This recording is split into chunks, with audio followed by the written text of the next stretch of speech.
And now we have the representatives of the Wharenui Sports Centre to present. And thank you very much for undertaking the presentation in this manner. It's really appreciated, and it's great to see so many young people here participating in this. And you're going to see a lot of councillors taking pictures of you. So if you just hang fire, I'll take one from up here. Oh, well, thank you very much, Mayor and councillors, and we really appreciate giving us this time to talk about all things Wharenui. I'm the president of Wharenui Swim Club, and firstly I'd just like to introduce Murray McGurr here, who's our club patron. Murray's been... Catherine, it's, you know, I know. I'm sorry to disappoint, but it's not appropriate for a councillor that has to contribute to a decision with an open mind to actually participate in the... no, just hand it back to somebody who's allowed to. Yeah, Catherine, thank you very much for that. It was very kind of you to contribute. It makes a free nice swim for that. Change. Look, yes, I've just going to introduce Murray McGurr. He's our club patron. He's been with Wharenui for over 70 years, and he's not much older than 70. So Murray was keen to speak today, but we've let him have a day off from speaking today. Look, we're here to represent 200,000 Cantabrians who've learnt to swim. We're here to talk about the legacy of the Wharenui Swim Club and the many swimmers that have gone through it. And just as importantly, we're here to talk about all the community groups and schools that use Wharenui on a regular basis. We've had over 45 submissions that we've submitted in, and a lot of the history of Wharenui is in those submissions, so we don't want to spend this valuable time going over a lot of the history and the issues around that. We would rather just focus on the future and how we can work together to keep the pool open. So the plan for our submissions will briefly touch on the past, and then what we'd like to do is to focus on the future and on a way forward. So, and we've also got a couple of people we'd like to speak to. The history of the club, I mean, the first pool was built in 1911. It was called the Coronation Pool, and that became the Riccarton Amateur Swim Club in the 1920s. In the 1940s, it became the Wharenui Swim Club, and that continues to grow. They replaced the pool in the 1950s, and then in the 1960s, it was the first pool in the South Island to get a cover. And incidentally, there was also it was the first New Zealand televised swimming event of a first live televised swimming event, because it had it to celebrate it getting a cover. The pool's had a tremendous record of success from a swimming perspective. We've had 56 of our alumni who have represented New Zealand at the World Champs or the Olympics or Commonwealth Games, as well as thousands of national record holders and Canterbury record holders, and we've got a few of them are here today. What happened as well in 1960, there was the pool was always owned by a trust that was formed in 1911, and in 1960 that trust the pool was gifted to the council on the condition that the pool in the land would always stay for the purposes of a swimming pool, and so that's something that we really want to see go forward in the future on that. In terms of the community groups that the club looks after, not only we have 500 or 600 learn to swim people coming through every week, we have a lot of competitive swimmers, and a lot of them are here today, so thank you very much everybody for coming along. So it's wonderful to see you all supporting us. We also have a lot of masters swimmers going, and some of us have been swimming, doing the masters here for nearly 50 years now. Oh no, it makes me a bit old, 40 years we'll say. We've also got para swimmers, water polo players, triathletes. We also have some of the Muslim groups coming, they love the privacy, and we also have 22 schools that use it for various purposes, and we also have Special Olympics, the Whanash School for the Deaf also come in, and we also have te reo lessons, which has been very popular, and we've also got some te waka punama groups that come in. We have Aquasize, and also the stadium's used a lot as well, so it really is a fully utilised community asset. And, you know, for example, in February we had 22,000 people come in one day, in the month, just using the pool or the stadium. So it's a really, you know, useful well-utilised asset. So on that, what we'd like to do before we introduce a couple of our speakers, and then we'll hand over to Dave to talk about our plans, is we do have a petition here which has got over 5,000 signatures for people who would like to keep the pool open. So I'm not sure who I give that to, but would like to have that as a table, please. So first of all, would like just to have from Wharenui School, Felicity Ray would like to just come and say a couple of words just about her involvement with the school.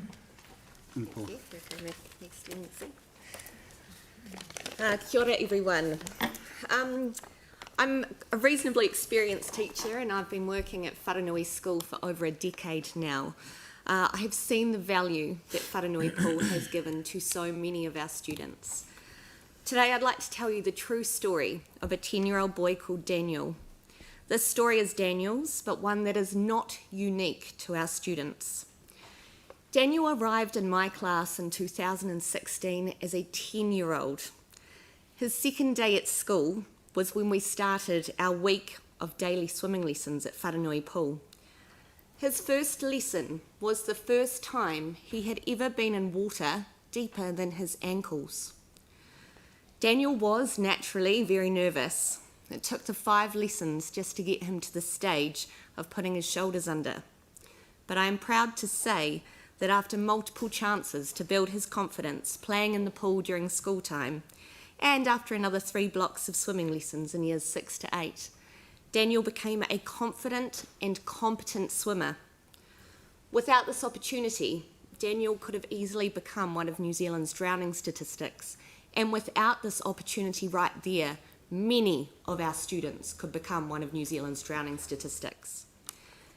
Having Wharenui Pool next door gives our students skills and experiences that many simply cannot afford, and that we, as a school, if required to travel for swimming lessons, could not afford to provide our students either. Thank you.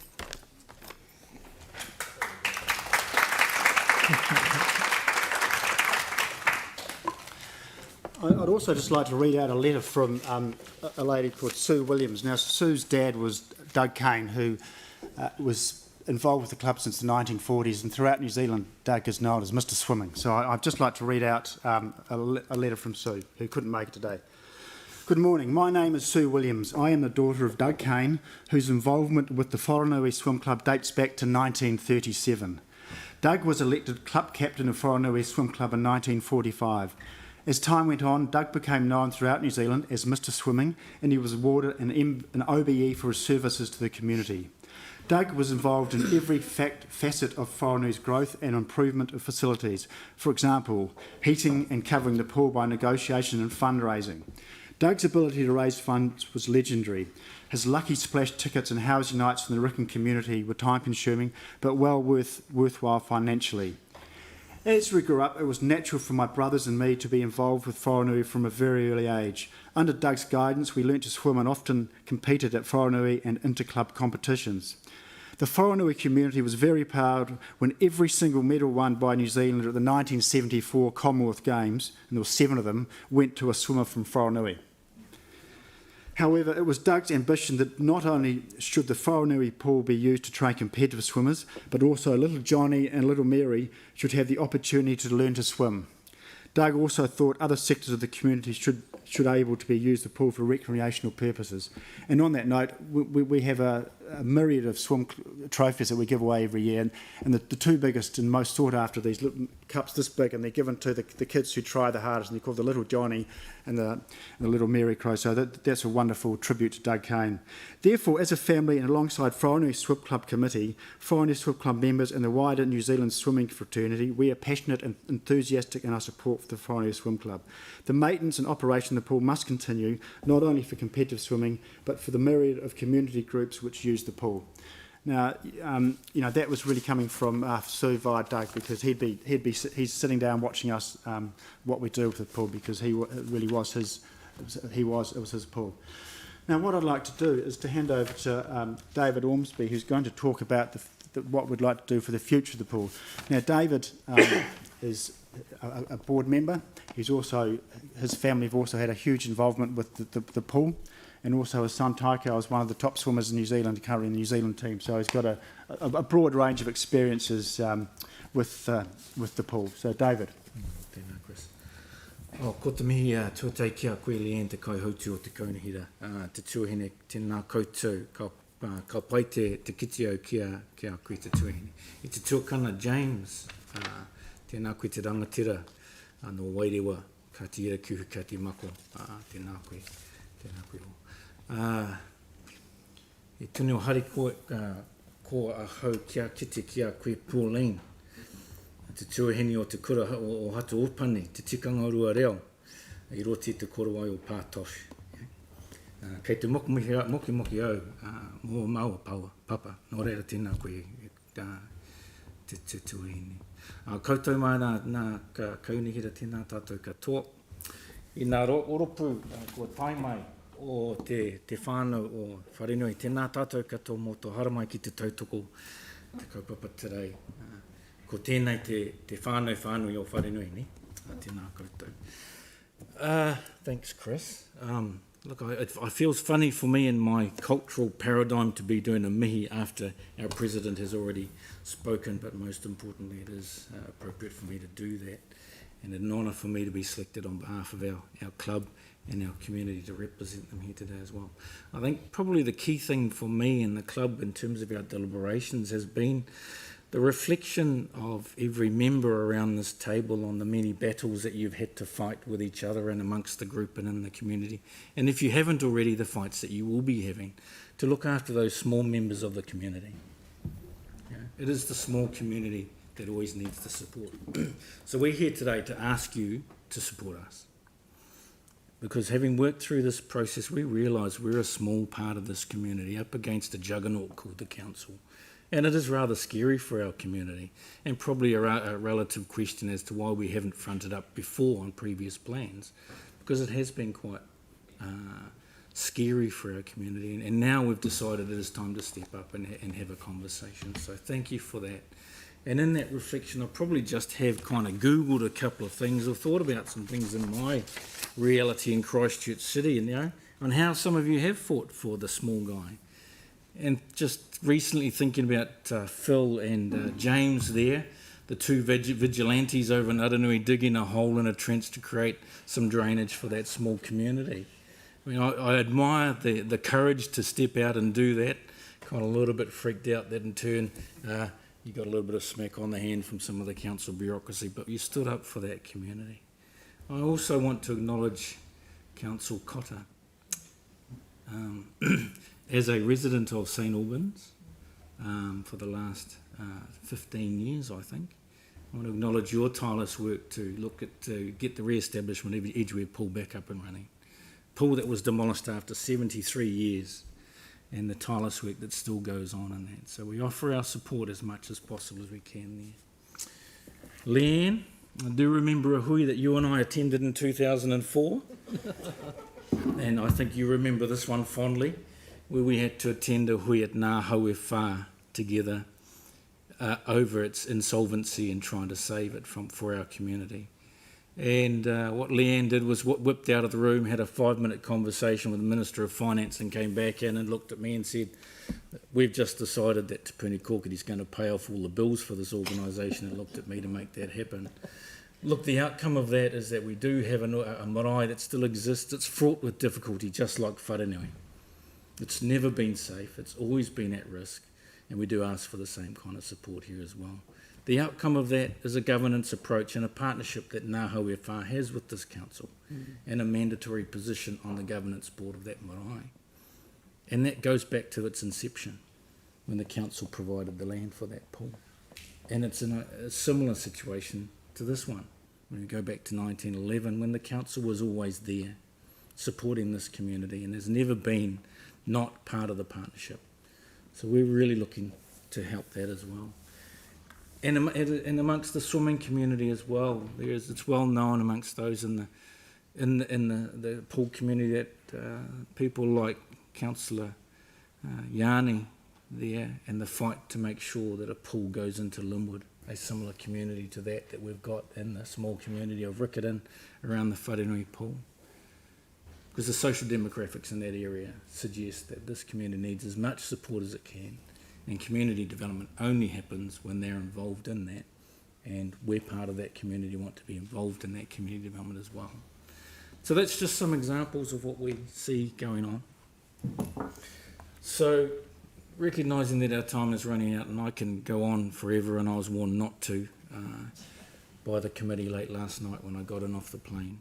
We've got a number of recommendations here, and happy to discuss those accordingly. But we think that the council should approve the retention of Wharenui pool.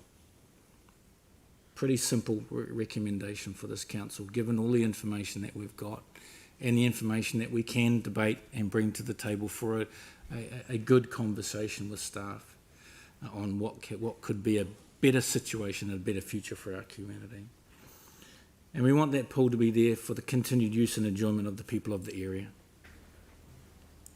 And we note that both Wharenui and Parekiore Metro can operate in a complementary manner, not a competitive manner, in order to service all of the communities that we live within.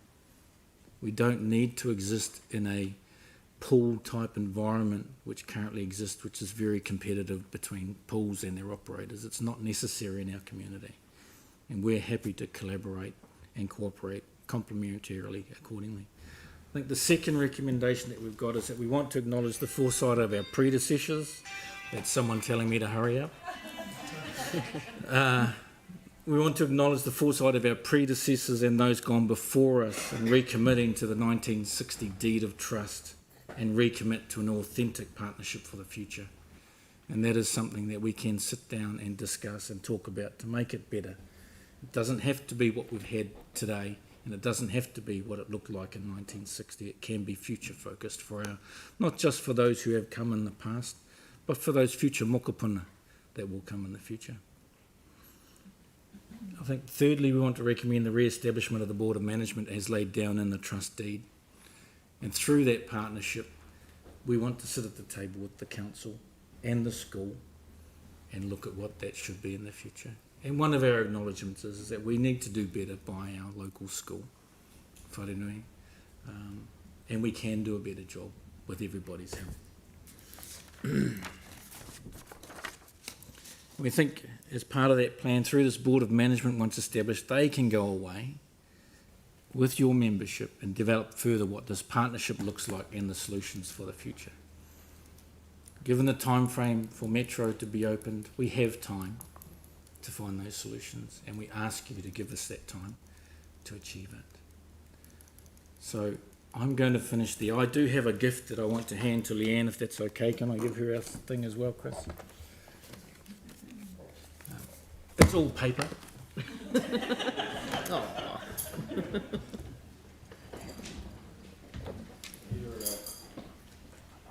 Red, blue, and some white. Red, blue, and some white. Our bark is bigger than our bite. Our bark is bigger than our bite. On the blocks will be prepared. On the blocks will be prepared. We know that you all are scared. We know that you all are scared. Sound off. Swim fast. Sound off. Kick ass.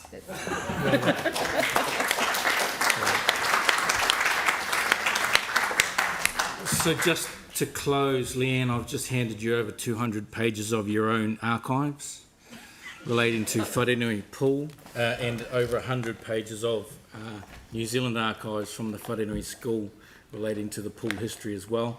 I wonder if we've just saved you $10,000 of staff time in photocopying, which you could probably put aside to help us save this pool. It's probably not necessary to use it on flash lawyers to go through the deed, because we've got flash lawyers behind us that you can use for free in that sense. But it is something that's important to us and special is the future of our pool. So on that, I'll close with something that I was thinking about. What does this mean to me the other day? And it goes like, ko wharenui ko au, ko wharenui. Ko wharenui te puna wai, ko wharenui te whenua, o te putaringa motu.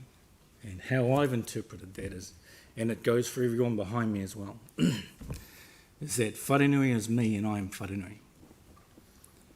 Wharenui is our pool and our home, and Wharenui is the whenua.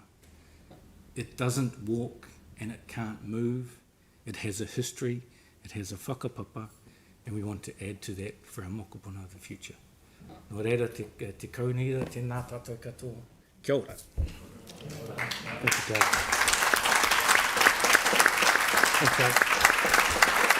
I'd just like to say too, we've spent a lot of time analysing the numbers and researching things, so we'd really like the opportunity to field some questions about what we want to do. And if you've got any general questions, please use the time to ask them. We'd love to. Well, could we just start off with just perhaps exploring that concept of partnership a little bit further, about whether we can both bring something to the table? Is that what you've got in mind? Well, Leanne, I think that's already started because we've got good communication and dialogue going with David Bailey at the moment. And David even sent a text this morning saying good luck. So, that's nice, and we have been working on that. And through the whole last few weeks, in terms of understanding getting the right numbers on the table, we have sort of both agreed to work in a partnership with it. Clearly, their idea of partnership is that the pool closes and we move somewhere else. So we're trying to work together so that obviously our option is we can stay at the pool and work from there. So I think that partnership model is definitely established and moving forward. You think that there's a model of partnership that could enable you to remain there as part of a different way of working rather than just council providing and you operating? Yes, at the moment it's the council effectively manage the capital and do the capital expend, and we do the operational side. I think in terms of all the pools in town, we run a very lean model. 3 or 4 years ago, we completely restructured, and we've employed a general manager who runs it, and we've turned quite a substantial loss into a good profit now. So, and we've also got a wonderful new head coach, Carl Gordon, who is running a wonderful program, and our numbers are increasing. It hasn't helped that it's now out that the pool may shut, so that's the sooner we can sort of rectify that and get a way forward, that will help with our numbers, because there is some uncertainty out there. Yeah. But I definitely, David, you had some good ideas on partnership too. I suppose I'd put it down to something my wife reminds me of every day, is that partnership in a marriage is never equal. And I'm always on the wrong side of that arrangement. But more importantly, if you look at the history of the Wharenui pool and the nature of the relationship between the council, the school and Wharenui, it has always been rocky. And it always has been hard, and it has required people to sit down and have difficult conversations.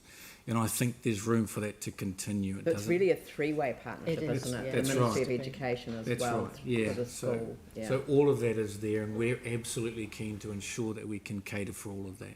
Okay, Catherine. Look, can I thank you all so much for coming and speaking on this, especially on a Saturday morning/afternoon. We've had a number of verbal submissions over the last few days from individuals in our area as well, just to emphasise on the support. A few things that I wanted to ask. One was actually about the partnership. The second one was, I understand Wharenui Pool is not just important to the community in Riccarton and Wharenui, but also the wider Christchurch. You mentioned that you had 22,000 visitors in a month. I spoke to Jen, the general manager, and I asked her about the statistics of where those 22,000 come from.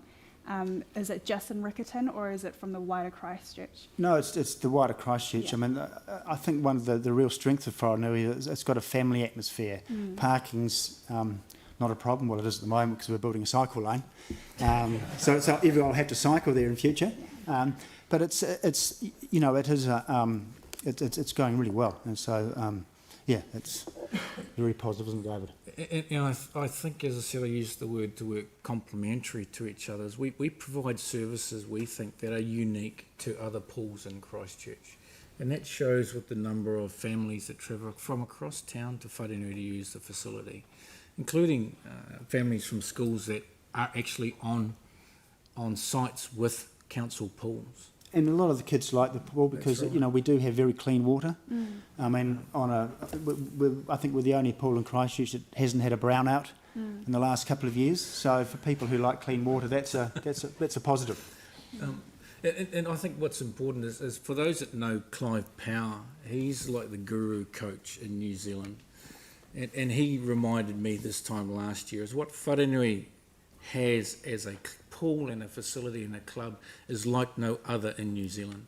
And it should be the envy of every club and swimming pool is the nature of the relationship it has with council and the facility. And with that, there's no reason why that club and that pool's not producing the best of everything worldwide. And that is his dream and his challenge to us as now that he's nearing a retirement. But I'd hate to think that we lose something that's been built over generations, and he sees that as something that is the envy of New Zealand. Jimmy Chen, you had a question. My question is over the past 110 years, your long history, brilliant history, and you have 200,000 people have swim in this pool. Have any the two generations, even the three generations, like parents, grandparents, and kids, swim in the same pool or not? Just want to know. Oh, absolutely. I mean, Yes.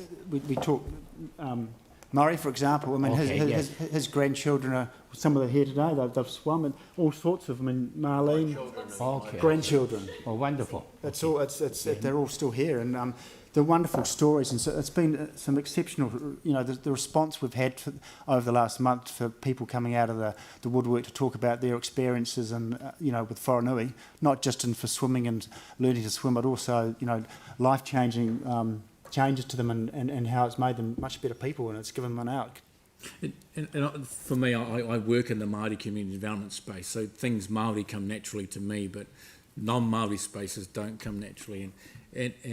And the whānau Māori who have been at Wharenui over the generations is incredible. It's just not as obvious as we think it might be. But from a Māori perspective, the whakapapa goes back a long way. And James will know. We can talk about families like the Pitama family, swam there in the 1960s, all national champions, and their father was one of the coaches. And they've got whānau that still swim at that pool now. It's just an incredible whakapapa for all different community groups at that pool, like no other. And I think from another side is we can look at almost every other club in Christchurch today that exists from a competitive perspective. Their whakapapa all comes back to starting at Wharenui. Okay, All thank of you. them. Thank you. Very good. Look, thank you very much, and I think that you know, to have a whole community come collectively in order to offer this level of support, it does help us in terms of the decisions that we have in front of us. So I want to thank everyone for coming and thank you for the presentation that you've made and the cheeky haka there when in the background. Thank you, Catherine. Very much appreciated.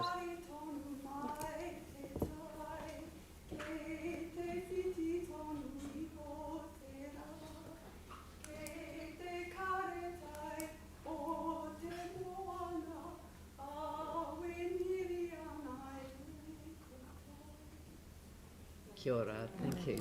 Tēnā koe te whai. Thank you very much. Thank you. Thank you.